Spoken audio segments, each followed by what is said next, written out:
Andai kalian itu mau menghitung-hitung nikmat Allah Subhanahu wa taala, maka dijamin oleh Allah Subhanahu wa taala kalian tidak akan pernah mampu menghitungnya. Menghitungnya saja kita tidak mampu, apalagi mempertanggungjawabkannya. Bahasanya begitu. Jadi menghitung saja tidak mampu, bagaimana kalau mempertanggungjawabkannya? Maka nikmat yang diberikan oleh Allah Subhanahu wa taala itu pertanyaannya sedikit saja. Dikasih 2 soal saja. Dari mana dan kau gunakan untuk apa? Pertanyaannya gampang. Tapi Allah mengatakan kalau kalian mau menghitung-hitung nikmatku, kata Allah, niscaya kalian tidak akan mampu menghitungnya. Otaknya orang sehat itu akan berkata, menghitungnya saja tidak sanggup, tidak mampu, apalagi mempertanggungjawabnya. Jadi pertanyaannya itu lepas dari situ.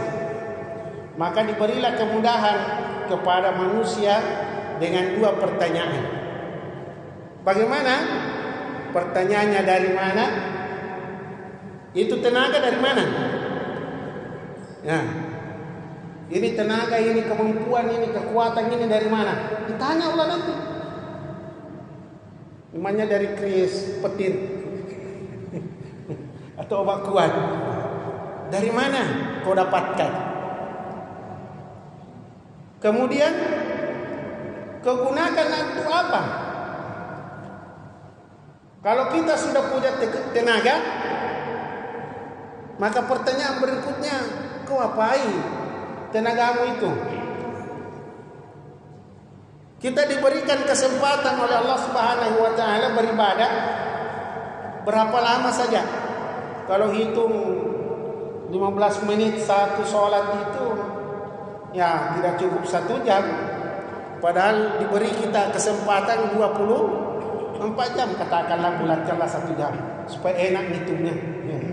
1 jam 23 jam itu kita apain? Maka nikmat itu akan ditanyakan oleh Allah Subhanahu wa taala. Nikmat itu nanti akan ditanyakan. Mudah-mudahan dengan duduknya kita itu kita memanfaatkan nikmat itu supaya menjadi satu nilai ibadah. Satu ibadah yang lain daripada ibadah yang diwajibkan seperti sholat. Jadi pernah Rasulullah sallallahu alaihi wasallam keluar dari rumahnya. Dia mau masuk ke masjid. Setelah beliau sampai di pintu masjid, beliau melihat jamaah masjid itu, para sahabat terbagi 2 kelompok. Jadi ada falaka namanya. Jadi mereka kumpul berlingkar. Ada kelompok yang digunakan untuk berzikir. Jadi bikin kelompok sendiri di masjid. Jadi misalnya 10-20 orang. Kelompok zikir. La ilaha illallah. La ilaha illallah. Kelompok zikir. Ada yang satu kelompok. Ada satu kelompok yang membuat majelis ilmu. Membuat majelis ilmu seperti kita ini. Jadi mereka berkelompok. Lalu Nabi SAW mengatakan, kedua kelompok ini semuanya bagus. Semuanya bagus. Satu dengan metode zikir, satu metode dengan belajar di majelis tadi. Namun Nabi mengatakan, dari kedua kelompok ini saya lebih dominan sama kelompok majelis ilmu. Jadi Nabi lebih dominan kepada kelompok ilmu. Kelompok ilmu. Maka Nabi datang ke situ. Nabi duduk di situ di majelis ilmu. Bukan artinya mensepelekan namanya kelompok zikir.